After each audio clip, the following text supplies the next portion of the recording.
अस्सलाम वालेकुम रहमतुल्लाहि व बरकातहू। आज ये जो है वो वीडियो बनाने का मकसद है, जो पाकिस्तानी इंडोनेशिया आते हैं वो ज़रा केयरफुल होके आएँ। दूसरी चीज़, 3 पाकिस्तानी यहाँ पर बिज़नेस वीज़े पे आई थिंक 317 होता है, 317 होता है, उस पर जाली बिज़नेस वीज़े में आए और इंडोनेशिया की इमिग्रेशन ने सुकार्नो एयरपोर्ट पे उनको पकड़ के जेल में डाल दिया। अब उनको सज़ा भी होगी, सज़ा होने के बाद जो है वो डिपोर्ट होंगे बिज़नेस वीज़े में। और उन्होंने शो कराया कि वो इंडोनेशिया में जो है ऑयल का बिज़नेस करने चाहते हैं। और जो दूसरे हमारे जो यहाँ पर आशिक आते हैं, मजनू आते हैं, वो ज़रा केयरफुल होकर आए, क्योंकि उनको एक तो जॉब अलाउड नहीं है। अगर उनकी मिसेस यहाँ पर तगड़ी हैं, जॉब कर रही हैं, तो उनके मामला जो हैं फिर वो सेटल हैं।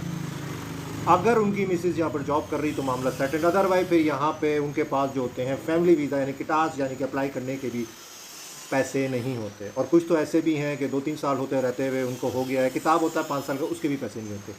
और अक्सर यहाँ पर जो है इंडोनेशियन औरतों से शादी करते हैं। कुछ तो ऐसी औरतें भी होती हैं जो इंडोनेशियंस होती हैं, उनको के रजिस्टर मैरी के लिए डॉक्यूमेंट्स पूरे चाहिए होते हैं। पाकिस्तान की एम्बेसी जैसे जाके हम जो है क्लियर लेटर रहते हैं, इसी तरीके से रजिस्टर मैरी करने के लिए जो लेडीज़ होती हैं इंडोनेशियन, अक्सर शादीशुदा होती हैं, उनके डाइवोर्स का जो है सर्टिफिकेट चाहिए होते हैं, डाइवोर्स पेपर चाहिए होते हैं जो उनकी कोर्ट से मिलता है। उसमें जो है अक्सर पाकिस्तानी जो बेचारे विज़िट वीज़े में आते हैं वो लेट हो जाते हैं, उनका पैसा ख़त्म होने लगता है। और विज़िट वीज़ा आई थिंक 4 से 6 महीने से ऊपर नहीं आप इंक्रीज़ कर सकते, उनका पैसा ख़त्म होने लगता है। तो उसके बाद अक्सर ये होते हैं कि उनके पास डॉक्यूमेंट्स पूरे नहीं होते, उनकी मिसेस के डॉक्यूमेंट पूरे नहीं होते, वो बुक ऑफ निकाह नहीं हासिल कर पाते, वो निकाह नहीं कर पाते, जिसकी वजह से वो इनलीगल यहाँ पर रहना शुरू हो जाते हैं। और फिर उनको एट दी एंड अगर इमिग्रेशन इंडोनेशियन इमिग्रेशन के साथ उनको अगर वो कोई सेटिंग नहीं होती, या इमिग्रेशन इंडोनेशिया की जो इमिग्रेशन इलाके की होती है, सिटी वाइज होती है, उधर आप रिपोर्ट नहीं करते, इंडियन इनलीगल जो होते हैं ये पकड़े जाते हैं, फिर वो उनको जेल में डाल देते हैं, जो इमिग्रेशन की जेल होती है, फिर उनको पेनल्टी पड़ती है, जुर्माना पड़ता है। और अक्सर जो है आई थिंक एक दिन का जो है 1 या 1.5 जूता जो होता है, जो पाकिस्तान के 20-25 हज़ार बनते हैं, वो काउंट होना शुरू हो जाता है। आप जितने दिन हैं, या 15-16 दिन हैं आप, तो 15-16 दिन का आप खुद ही अंदाज़ा लगा लें, इंडोनेशिया का 1 जूता या पाकिस्तान के 15-20 हज़ार रुपये के बराबर होता है। अक्सर ये होता है क्योंकि यहाँ पर जॉब तो अलाउड नहीं होती, तो जो पैसा लेके आते हैं वो भी उनका ख़त्म हो जाता है। तो आशिक बने होते हैं, उसमें हीर रांझा वाली स्टोरियाँ चल रही होती हैं, तो वो भी उनको फिक्र ही नहीं होती, वो इनलीगल हो जाते हैं यहाँ पे। जब वो इनलीगल होते हैं तो इंडोनेशिया की इमिग्रेशन हरकत में आती है और वो पकड़े जाते हैं और जेल चले जाते हैं। क्योंकि हर बंदे की कोशिश होती है यहाँ पर रजिस्टर मैरी होती है, बुक ऑफ निकाह जो इंडोनेशिया के कानून में रिकॉर्ड होती है, वो शादी करें।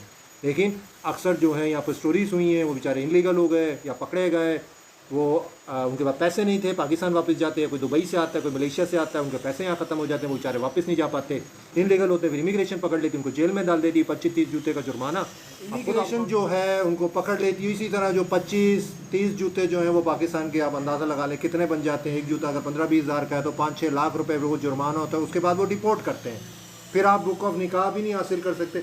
अच्छा, जिनके पास बुक ऑफ निकाह भी आ जाती है तो उनके पास अक्सर पाकिस्तान इधर आके ऐसे शादी करते हैं, उनके पास पैसे ही नहीं होते, उनके पास फैमिली वीज़ा का यानी कि टास्क के पैसे ही नहीं होते। ऐसे भी पाकिस्तानी हैं, उन बेचारों के पास पैसे ही नहीं होते, ना उनकी मिसेस के पास पैसे होते, ना उनके पास होते। एक फिर माशाल्लाह दूसरी जो स्टोरी है कि 3 पाकिस्तानी माशाल्लाह इधर आए, और आई थिंक वो अब मलेशिया से आए या फिर पाकिस्तान से आए, बिज़नेस वीज़े पे आए। वो 317 या 317 उनके बाद वीज़ा था। वो जब इमिग्रेशन ने इनको चेक किया तो वो वीज़ा निकला जाली, और बिज़नेस वीज़ा था वो, और वो बिज़नेस वीज़ा निकला जाली बिकॉज उनके वो 3 पाकिस्तानी जो इमिग्रेशन ने उनकी स्टेटमेंट जारी की इंडोनेशिया की कि ये बिज़नेस वीज़े में इधर जो है पाम ऑयल काफ़ी इंडोनेशिया में होता है, आपको पता है।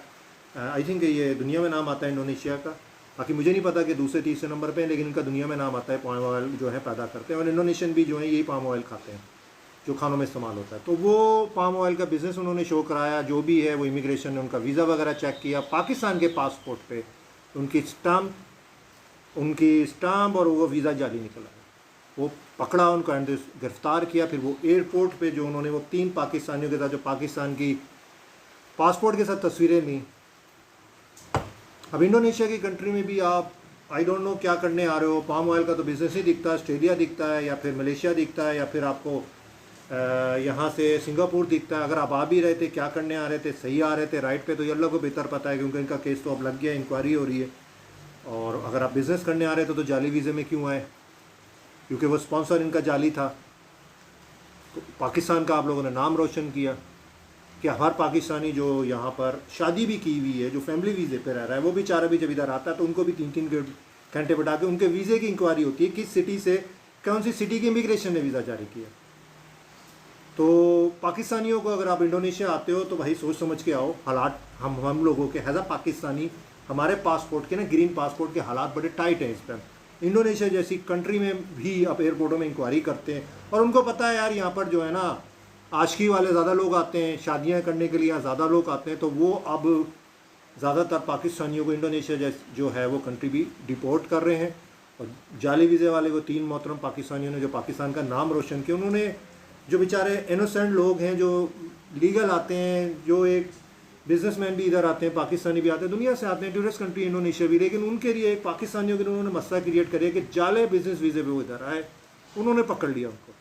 कहने मकसद सिर्फ इतना है कि आप इंडोनेशिया आएँ, लेकिन फाइनेंशियल तौर पे आप तगड़े हो, हर एक चीज़ आप देखें और कोशिश करें कि किसी पाकिस्तानी एजेंट से जो इंडोनेशिया में रहता है आप उस बंदे से या उन लोगों से वीज़ा ना लें। मैं कोई वीज़ा एजेंट नहीं हूँ, मुझे ढाई साल से ऊपर हो गया इंडोनेशिया रहते हुए। मैं यहाँ पर बिज़नेस वीज़े में आया था, ठीक है, और मैंने पाकिस्तानी एजेंट से वीज़ा नहीं लिया था, मैंने इंडोनेशिया ही की लोकल कंपनी से वीज़ा लिया था। तो कहने मकसद नाम भी मैं बता देता हूँ कि let's move Indonesia I think से, जो भी आपको मुझे काफ़ी अर्सा हो गया, क्योंकि मेरे पास तो फैमिली वीज़ा भी है, स्पॉन्सर भी है यहाँ पे। तो कोशिश करें कि आपका एजेंट जो हो वो वैलिड हो। कोशिश ये करें कि पाकिस्तान से जो इमिग्रेशन एम्बेसी जो है इंडोनेशिया की, इस्लामाबाद और कराची, वहाँ से वीज़ा ले लें आप विज़िट।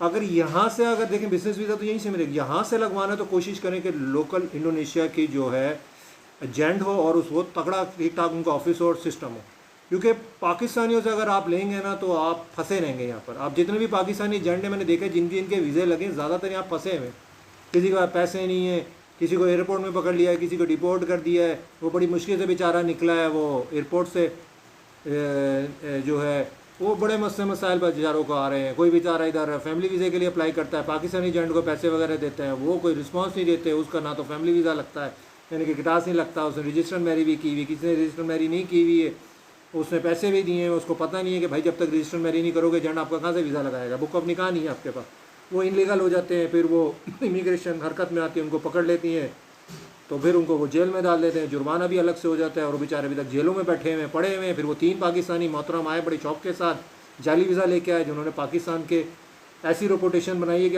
हर पाकिस्तानी को जो है इंडोनेशिया की इमिग्रेशन चेक कर रही है। 3 जाली वीज़े पे आ गए और पकड़े गए यहाँ पे आके। तो वीडियो बनाने का मकसद है भाई इंडोनेशिया आएँ, ज़रा केयरफुल होके आएँ और सोच समझ के आएँ, पहले इंक्वायरी करने। और जॉब अलाउड नहीं है यहाँ पे, कोई जॉब अलाउड नहीं है, जब तक आप इंडोनेशिया के नेशनल नहीं, आपको जॉब अलाउड नहीं है। या आप इधर आए, आपकी मिसेस जॉब करती हो या आपकी मिसेस फाइनेंशियल पे तगड़े, अगर आप तगड़े तो बिज़नेस करें आके। और कोई मिसेस के डाइवोर्स वाले मामला हैं या डॉक्यूमेंट्स के मामला तो वो पहले क्लियर कर ले, उसके हाथ में डॉक्यूमेंट्स हो, ताकि आप आएँ पाकिस्तान की एम्बेसी जाएँ, वहाँ से आप क्लियर लेटर लें और आप जाके बुक ऑफ निकाह का जो ऑफिस होता है, जो भी अपने डॉक्यूमेंट पूछ के वहाँ पर फौरी तौर पर रजिस्टर मैरी करें और वहाँ से आके टास्क लगाएं। दुआओं में याद रखिएगा। अल्लाह हाफ़िज़।